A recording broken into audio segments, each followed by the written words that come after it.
Buenas tardes, gracias por participar esta tarde en la presentación de El peronismo menos pensado, el libro que Eudeva está presentando de Sabrina Ahmechet.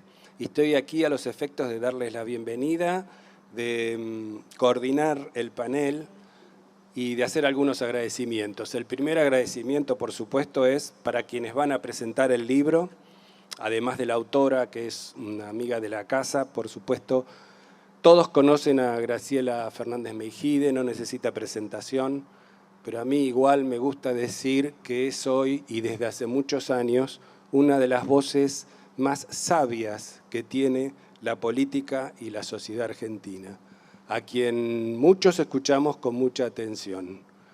Es una mujer, por supuesto, súper valiente, no hace falta resaltarlo, pero que sigue viviendo cada minuto de su vida pensando en la Argentina de mañana.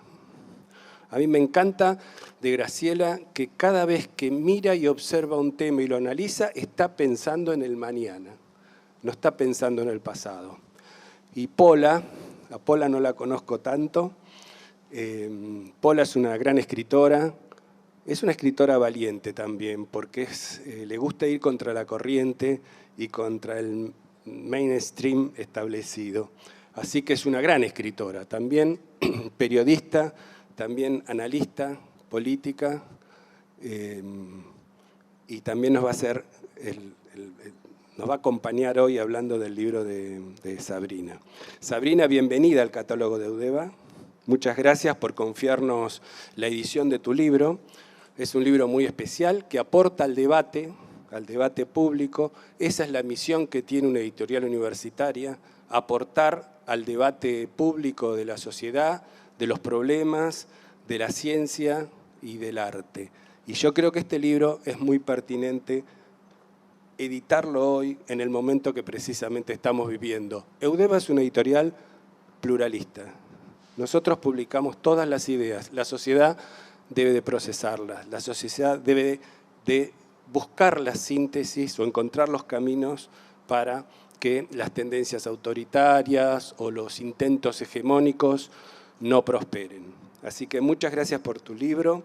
Le voy a pasar el micrófono a Pola, en primer lugar, para que comience esta presentación. Gracias a todos por estar aquí. Hola a todos, buenas tardes. Gracias, Sabrina, por invitarme acá, por este enorme honor. Gracias, Graciela, y bueno, todos los que estamos acá reunidos. Es un honor enorme para mí estar acá y acompañando a Sabrina en su debut libresco en una editorial como Eudeva, con su gran historia, porque me parece que hay algo importante que se relaciona con la aparición de este libro. Este libro no es meramente un libro, o el libro de una joven diputada. Es una voluntad de dar la batalla por las ideas. Es un gesto deliberado de Sabrina de marcar el campo intelectual y de hacerlo con la fuerza de su propia adscripción en las columnas de la universidad, de la academia, rompiendo ese divorcio entre la política tácito, entre la política y la universidad, la academia, entre el pensamiento y la política, que hay, quizás, ¿no? Me parece, de este lado de la guerra. Porque estamos en una guerra. La guerra se volvió explícita ahora, que hay bombas destrozando las vidas y las viviendas de civiles en Ucrania, violando su soberanía, su autodeterminación. La guerra se volvió explícita.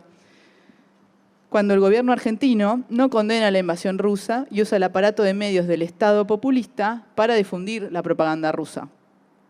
O cuando las medidas propias del estado de la guerra, en sus rigores económicos, son iguales a un día y día cualquiera de la vida argentina, sí, en sus bloqueos y su aparato de imposibilidades. La guerra existe y nosotros estamos de este lado, del lado de Occidente, y la guerra se viene dando hace tiempo porque es una guerra ideológica, es una guerra de ideas. Y ahí fue donde Sabrina y yo nos conocimos. Sabrina y yo no nos conocimos en la facultad o tomando tragos elegantes. Nos conocimos y nos hicimos amigas en el campo de batalla, cada una con el cuchillo entre los dientes. Nos reconocimos una a la otra con las armas en la mano, en pleno fuego abierto. Yo escribía en Perfil y en otros lados, y ella en La Nación y en Clarín, y en Perfil, y después yo en La Nación, y las dos en Twitter. Y las intervenciones de ambas no tenían nada del narcisismo mullido del campo intelectual al que estábamos acostumbradas, o del pudor comedido de las señoritas feministas, y no estábamos ahí para ser amigos, con nuestra conducta modosita. Por el contrario, conducíamos ataques certeros, a veces no tanto, contra jerarcas del poder peroncho, contra los caciques que conducen el rebaño progre, contra cuarteles de trolls. Atacábamos destacamentos de las ideas rancias del progresismo hipócrita. Nos engarzábamos en tiroteos y sueltas de granadas contra las mentiras kirchneristas y sus voceros intelectuales, pagos o no. En nuestro campo de batalla actual, todas o casi todas son psyops, operaciones psicológicas. La voz del enemigo no se acaba nunca, se cuela en los rincones y es difícil de bloquear. La desinformación cunde. Hasta los aliados pueden no ser realmente aliados y comandar operaciones en nuestra contra. A la vez, el tiempo se vuelve circular e intenso. Todo queda registrado. Somos más que nunca las sumas de todas nuestras palabras y todas nuestras intervenciones. De nuestras misiones, a veces salíamos ilesas y otras no tanto, pero siempre lo dimos todo por nuestra pasión, por la batalla por las ideas. Yo leí este libro antes de que Sabrina supiera siquiera que iba a ser diputada o que iba a tener un rol activo en la política como tiene hoy. La voluntad y la brillantez y la entrega total de Sabrina por dar la discusión de las ideas fue lo que nos unió y lo que nos hizo amigas, espero para siempre. Lo que más me emociona, además, es que Sabrina no está sola de una manera muy especial. No solo por nosotros que la queremos y la seguimos y la votamos, sino también porque creemos que las ideas se pelean y se defienden. Y también porque Sabrina forma parte de un grupo de mujeres esenciales para entender la historia argentina contemporánea. Y por eso me honra tanto, además, estar aquí con ellas, con Graciela, con Sabrina. Graciela, que apenas me atrevo a nombrarla porque se me llenan los ojos de lágrimas, por todo lo que significó su integridad, su entrega, su corazón y su cabeza en cada momento de la vida democrática, por la forma en que da la batalla incansable por la verdad y la justicia casi desde que nací. Porque nunca se arredró ante los ataques y porque resistió a todos y todo con templaza y firmeza, porque es la inspiración del compromiso intelectual con la democracia y la verdad histórica. Y también me parece que está la inspiración de Patricia Bullrich, que es una mujer tan interesante cuya vida nos dice Montonero se equivocó. Y ahora toma las armas de la democracia con la misma garra soldatesca y está decidida a dar la batalla por las ideas. Que acompañemos a Sabrina significa muchísimo porque en lo personal para mí significa que existe al fin un feminismo en Argentina que me representa. Me parece muy poderoso que sean mujeres, en especial, las que estén impulsando el debate de las ideas en un espacio político que hasta ahora ha dado muy pocas señales de poder o querer relacionarse con las ideas sin miedo y de igual a igual, diría. Mientras estuvo en el poder, Cambiemos exhibió una mezcla de desprecio por las ideas con un pavor que en realidad se fundaba en una ignorancia profunda, en no entender de qué se tratan las ideas, la cultura y el pensamiento argentino. Y esto continúa en muchas zonas de lo que ahora se llama Juntos por el Cambio, donde sus popes son o parecen entrenados para no sobresalir, para no discutir y para no pensar. Todo lo contrario a Sabrina. Me parece extraordinario, pero a la vez no me parece raro que sean mujeres las que sean precisamente las que llevan adelante la gesta de las ideas, como Sabrina, que sean las mujeres las que no le tienen miedo a las ideas. La reflexión y la escritura son nuestra forma de vida. La crítica y el pensamiento es una forma de vida. Quizás también es una forma de la política. Damos la batalla de las ideas porque las ideas son la vida y son nuestra vida y todos los que estamos acá lo hacemos. Nuestros actos de guerra pueden variar, pero siempre implican el coraje, la determinación y la precisión en el dardo fatal. Damos la batalla cuando no nos dejamos apurar por las mentiras, cuando no nos dejamos correr por el progresismo farsante, o cuando decimos que no, que la gestión no puede superar o suplantar a las ideas, porque siempre, siempre se trata de ideas. Cuando defendemos a Borges, de los que dicen que Borges hubiera sido peronista, cuando no compramos ni por un segundo el cajón que nos dice que la cultura son ellos y no nosotros, que Sabrina analiza, damos la batalla cuando no nos dejamos intimidar. Personalmente, creo que el peronismo es un estilo del narcisismo pendenciero que muchos confunden con ser argentino, con ser un irresponsable, o por decirlo de algún modo, y no hacerse cargo.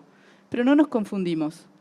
El peronismo se volvió un problema del narcisismo argentino. No se lo puede atacar demasiado porque atacarlo es atacar el ego argentino, que en su historia lo tiene adentro, lo sintió cercano. Pero tampoco se lo puede adular trivialmente, porque es continuar el círculo de la serpiente que se come la cola de mentiras. Y estas son las cosas que pensaba cuando leía el libro de Sabrina. Leí hace poco un libro de unos antropólogos que estudiaban por qué los académicos siguen siendo peronistas cuando fueron castigados por el peronismo a lo largo de su historia. Si el peronismo exige disciplinamiento y tragamiento de sapos y batracios, cuando la idea de la universidad es la libertad de pensamiento. La respuesta me sorprendió, porque dentro de la intensa volatilidad de la vida argentina, que es también la vida universitaria argentina, solo el peronismo mantiene sus alianzas. El resto de las fuerzas no protege a los propios. Entonces hay una tendencia que para mantener el trabajo hay que aceptar el disciplinamiento, el hostigamiento, porque al menos mantiene el status quo. Y aunque sea un status quo malo, al menos es un status quo, una forma de estabilidad. Yo creo que Sabrina y las grandes mujeres que la acompañan estamos acá, y este libro está acá para cambiar esta historia. Gracias, Sabri.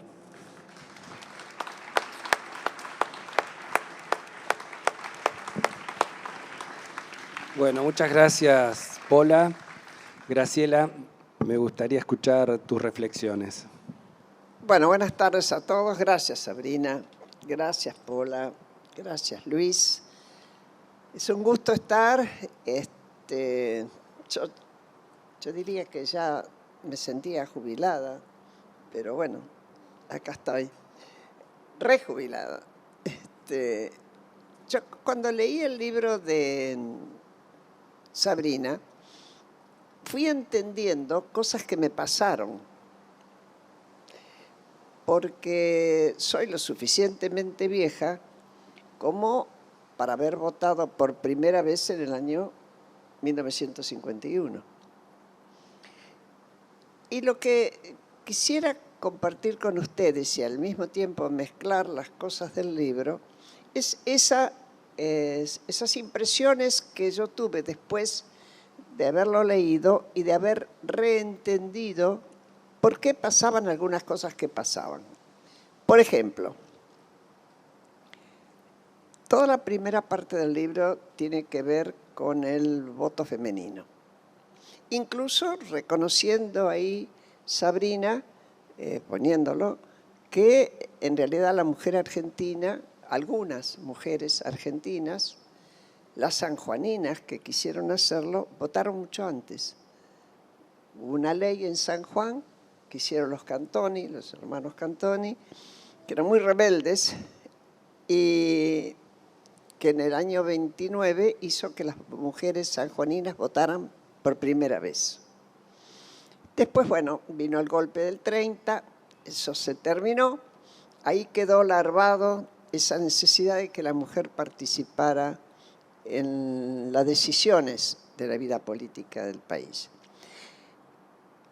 Cuando Perón decide estructurar las instituciones con las cuales iba a gobernar y que lo hizo muy cuidadosamente, y eso es lo notable del libro de Sabrina, que toma ladrillo por ladrillo, respuesta por respuesta de la oposición a los argumentos de los peronistas de ese momento, cómo se va construyendo la Constitución, cómo se modifica la ley electoral, cómo se modifica la ley de partidos políticos, de tal manera de ir construyendo un poder que termina siendo una identidad.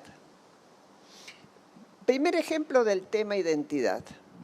Cuando fue ya la época de la desaparición, muy tempranamente, después de la dictadura del 76, secuestraron al gobernador de Salta, Ragone, que siendo radical había aceptado ser apoyado por el peronismo. Yo conocí a su mujer y a su hijo porque se acercaron a la asamblea permanente, estuvimos viendo, y ella me contaba cómo un obrero que trabajaba con Ragone, un empleado tal vez, un señor muy humilde, le decía: vio señora, eso le pasó al doctor por meterse en política. Y ella le decía: pero fulano, usted es peronista. Ah, claro, dice, yo soy peronista, no hago política. A ese nivel, ¿sí? se construyó esa identidad. Él no estaba haciendo política, era peronista. El año 51, yo voté por primera vez, tenía 20 años, estaba terminando mi profesorado y fui presidente de mesa, bueno, porque los maestros miraban en el padrón y los maestros los ponían. Y leyendo el libro de Sabrina, entendí por qué había mesa de mujeres y de varones. Obviamente yo estaba en la de mujeres. Con por lo menos 2 fiscales. A lo mejor había más, pero lo que yo recuerdo es 2 fiscales. Una fiscal del Partido Justicialista y una fiscal del Partido Radical. Pero a lo mejor había más, pero tengo conciencia de ellas. Mientras empezaban a votar, primero, ¿qué es lo que entendí? Entendí que cuando se introdujo el derecho de votar de la mujer, no se lo hizo dándole derecho a individuos libres con el concepto liberal del individuo, sino a madres, a generadoras de familia. Era un voto de la familia.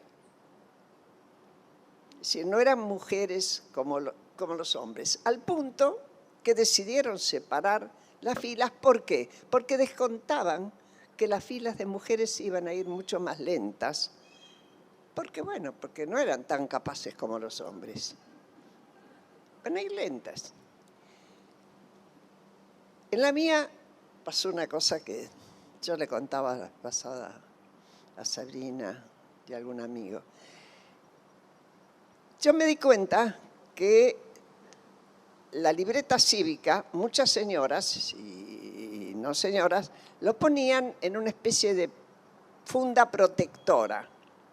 Y ahí metían tarjetas, estampitas, lo que fuera, también carné de afiliación.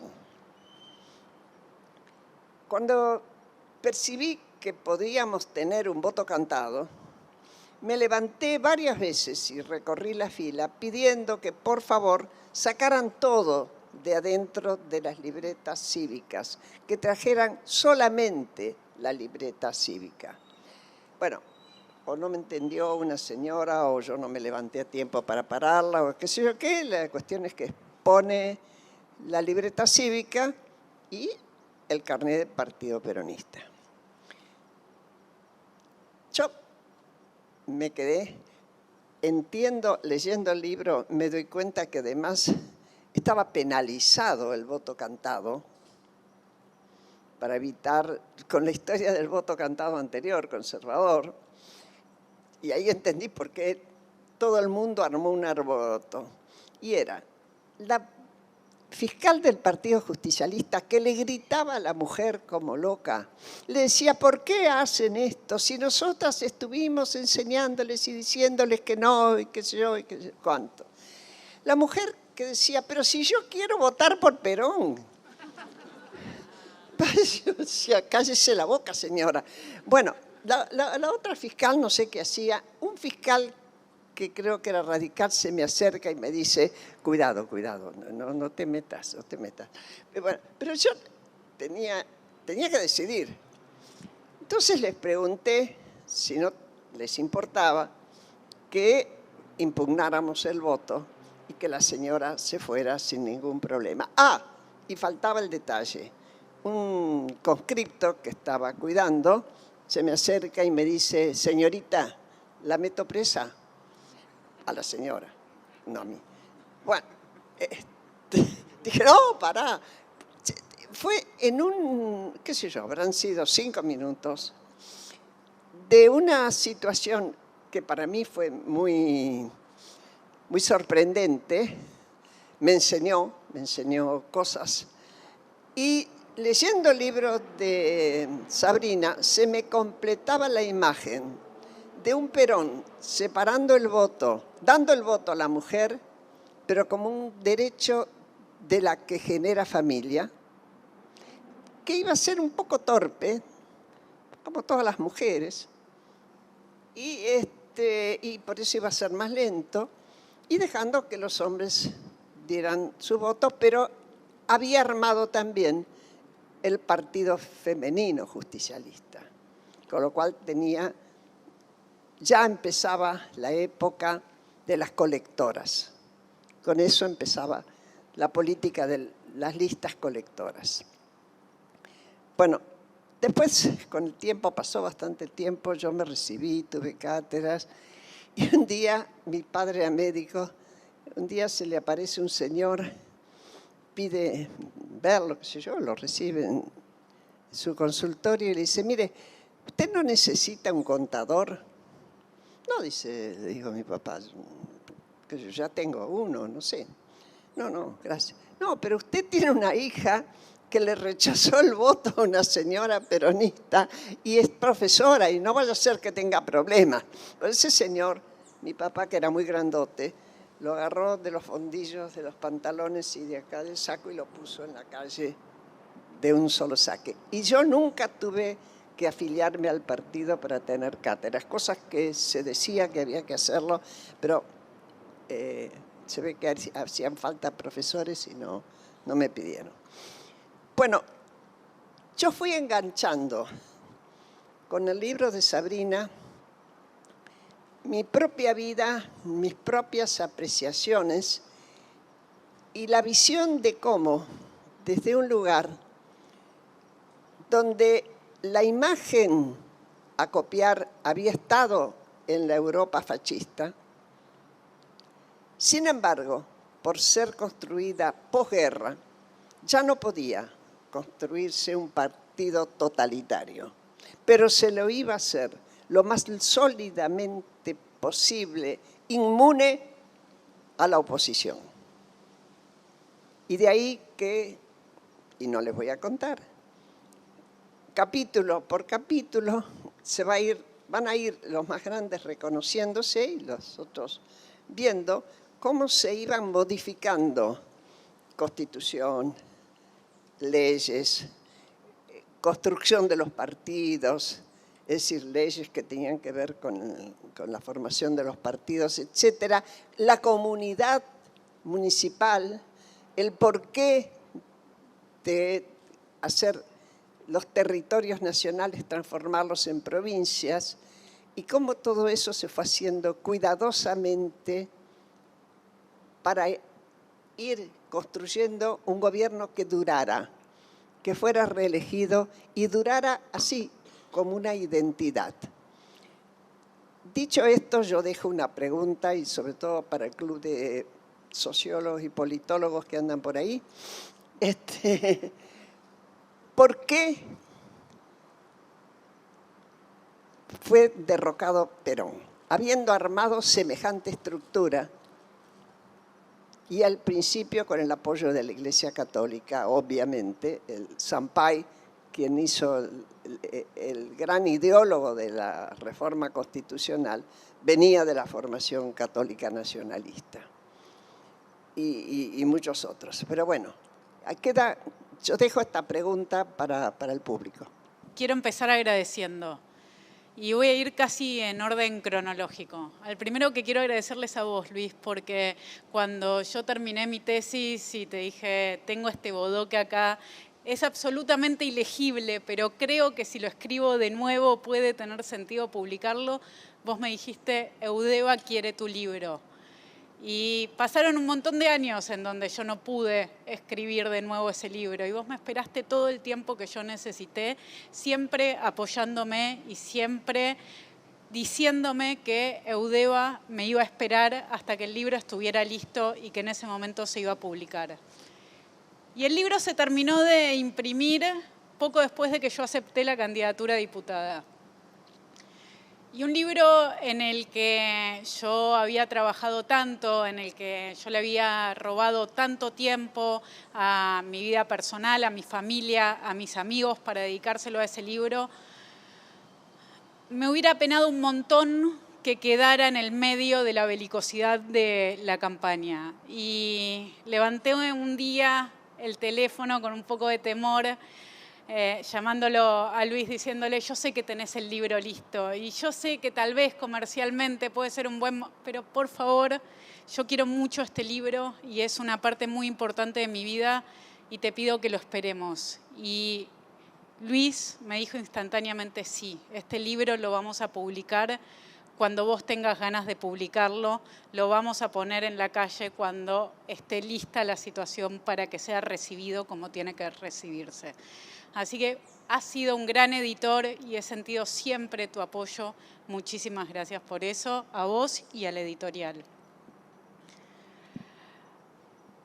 Y después yo estoy muy agradecida con todos ustedes que están acá, con cada uno de ustedes que vinieron, tantas personas que conozco hace tantos años, algunos y más recientemente a otros, y tantas personas que quiero muchísimo, muchísimo, que forman parte de mi vida y que sin lugar a dudas yo no sería una persona feliz si muchos de ustedes no estuvieran cotidianamente acompañándome. ¿Y qué decirles de Pola y de Graciela? De Pola lo que les puedo contar es que cuando finalmente salió el libro me dijo, yo te lo voy a presentar. Pero estás viviendo en Barcelona, yo te lo voy a presentar. Y yo dije, wow, qué lindo, muchas gracias. Pola había leído partes del libro antes. Muchas gracias por tener ganas en ese mismo instante en el que yo te conté que había salido el libro o que estaba por salir esas semanas, por decirme yo te lo voy a presentar. Y muchísimas gracias también a Graciela, que cuando estábamos empezando a organizar la presentación y te llamé instantáneamente, me dijiste que sí. Y yo sé el esfuerzo que para vos implica en este momento leer el libro y sé cómo lo leíste y disfruté cada una de las conversaciones e intercambios que tuvimos mientras lo estabas leyendo y que ustedes dos sean las personas que están presentando mi libro, dos mujeres que yo admiro enormemente y que siempre confiaron en mí. Posiblemente ustedes sean las dos mujeres que vieron en mí cosas antes de que yo las viera. Tanto Pola como Graciela encontraron en diferentes lugares y por diferentes actitudes un futuro que yo todavía ni siquiera imaginaba. Y me vieron con un compromiso que a mí me costó asumir. Y me acompañan cada día, en cada momento. Yo sé que el camino que elegí muchas veces es muy duro y tengo en dos mujeres que admiro profundamente un apoyo fundamental para recorrerlo. Así que gracias por estar acá y gracias por ser parte de mi vida y gracias por haberse tomado el enorme trabajo que significa haber participado de esta presentación. No le voy a responder a Graciela esa pregunta. Por suerte hay politólogos y sociólogos que adoro y que tienen una gran trayectoria académica para responderla, porque aparte yo no me quiero meter en ese quilombo.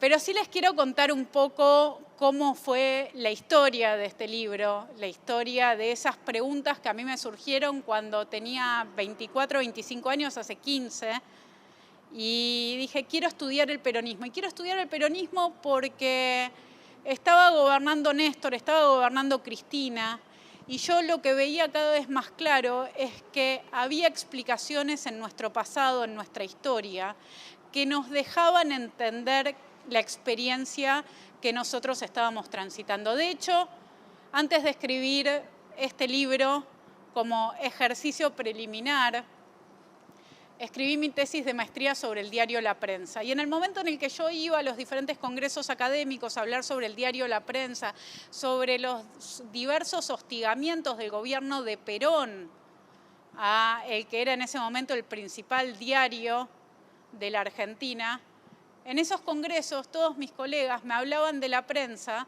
como si yo estuviera hablando de Clarín, porque era el momento del fuerte conflicto, enfrentamiento entre el gobierno kirchnerista y Clarín. Y ahí me di cuenta que me estaba metiendo en una vibra muy sensible, que me estaba metiendo a través de un trabajo académico en susceptibilidades y en construcción de identidades, y que estaba destapando un mundo que no iba a ser recibido con aplausos por mis colegas. Y me di cuenta de eso porque lo que fui entendiendo es que aquellos a quienes el peronismo nos parece un hecho excepcional en la vida argentina, nos dedicamos en general a estudiar sus ideas.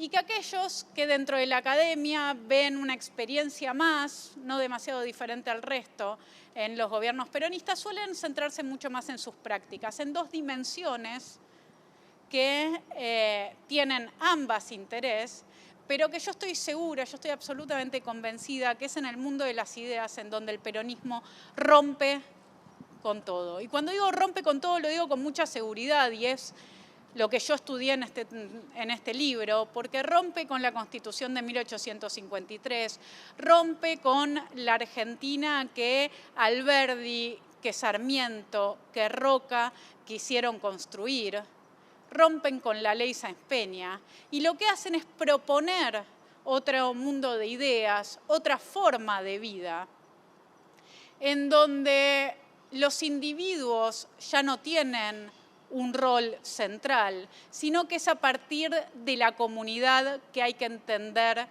cuál es el bienestar general. Y acá la pregunta que a mí siempre me inquietó mucho y que confieso que me sigue inquietando hoy, es si ese bienestar general no es construido a partir de la suma de las voluntades individuales, si ese bienestar general es definido por una persona, por un conductor. ¿Cómo hace esa persona para interpretar lo mejor para todos, lo mejor para muchos? ¿Cómo hace para que esa unanimidad no esconda en realidad una voluntad que puede ser la de las mayorías, pero definitivamente nunca es la de todos? Y lo que hace el peronismo muchas veces es confundir a los muchos con todos. Y al confundir a los muchos con todos, nos deja fuera a los que pensamos diferente. Y nos silencia de diferentes formas. En los años que yo estudié en el libro, esto es muy claro, porque cerró prácticamente todos los diarios opositores, porque en la Radio Nacional, que era la única radio que existía en ese momento, solamente llegaban las voces oficialistas, porque se metía preso a opositores o se los echaba del Congreso, o se reducía mediante mecanismos institucionales la representación de 44, un tercio de la Cámara de Diputados, a simplemente 8. Hoy es otro mundo, hoy es mucho más difícil silenciar a la sociedad, hoy es mucho más difícil silenciar a la oposición. Pero a mí lo que me interesa es tratar de entender cómo se construye el mundo de ideas en el cual los que pensamos diferente somos vistos como personas a derrotar, como personas a las cuales es necesario excluir de la comunidad política argentina porque estamos en contra de lo que se llamó durante el kirchnerismo el modelo. Esa es siempre mi preocupación. Mi preocupación va a ser siempre que las minorías tengan un lugar, que tampoco caigamos en la imposición de la voluntad de las minorías sobre las mayorías, porque eso también me parece que en el siglo XXI es un problema y hay que atenderlo. Pero sí me parece que es muy importante que nosotros construyamos un lugar hospitalario en el cual las opiniones, las visiones y las formas de vida de todos los argentinos sean respetadas. En los 5 capítulos en los que se divide el peronismo menos pensado, yo estudié el sufragio femenino. Graciela habló un montón sobre eso, pero a mí me sorprendió y y quise analizar por qué las mujeres no fueran incorporadas como iguales y cómo al no incorporarse a las mujeres como iguales, en realidad lo que se hizo fue consagrar una idea del ciudadano ideal diferente a la que existía hasta ese momento. Ya no era el ciudadano ideal aquel que era racional, que era independiente, que mediante su intelecto tomaba las mejores decisiones, sino que, como consagró el peronismo, el ciudadano ideal era el ciudadano leal, el ciudadano obediente, el ciudadano que había estado el 17 de octubre apoyando a Perón, y las mujeres que el 24 de febrero convencieron a sus maridos para que lo votaran en 1946. Entonces a mí me interesaba porque obviamente la obtención de derechos y los derechos políticos, vaya si son importantes, en el caso de la mayoría de los diputados y todos los senadores peronistas, salvo uno, no estuvo dado por el reconocimiento de que las mujeres somos iguales que los hombres. Llegaron a asegurar más de una vez que nuestro cerebro es más pequeño, que pesa menos y que sin duda no tenemos las mismas habilidades, sino que estuvo dado porque somos mujeres, somos esposas, somos madres y tenemos que criar a futuros peronistas. Lo que de nuevo fue muy chocante entender que era así.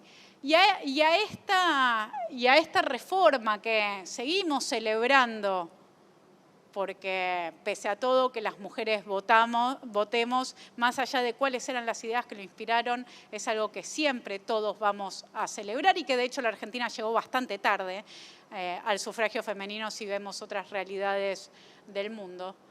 Pero después, cuando se fueron sucediendo las reformas, la ley de partidos políticos, que estuvo hecho tanto para ordenar el propio partido político, usar una ley para ordenar algo partidario, eso se hizo y se criticó, pero además también para ordenar a la oposición, para prohibirle a la oposición que hiciera una alianza y que pudiera competir en las próximas elecciones. Y después llegó la reforma constitucional, una reforma constitucional que realmente abandonó las ideas de 1853, de la república, de las instituciones y del federalismo, para consagrar una constitución en donde lo que importaba era hacer valer la voluntad del conductor. Y esta voluntad del conductor a partir de 1949 y sobre todo a partir de 1951 y los últimos años del peronismo es lo que nosotros vamos a ver tanto en la ley electoral como en la provincialización de los territorios nacionales. Cuando encontremos en las reformas políticas, en las reformas institucionales, que lo que se hace es justificado porque es la voluntad del líder. Este es un libro de historia. Es un libro de historia política que analiza las ideas que guiaron las leyes institucionales durante el primer peronismo. Pero al mismo tiempo, yo estoy absolutamente convencida de que es un libro de muchísima actualidad, porque las ideas del peronismo de esa época siguen muy presentes entre muchos que nos gobiernan. Y las ideas políticas de esa época fueron combatidas por quienes defendían la libertad, por muchos que hoy seguimos defendiendo la libertad y cuidando que cada uno de los ciudadanos, sin importar qué sea lo que piensan, sienta que tiene un lugar en la Argentina que le es propio. Muchísimas gracias a todos.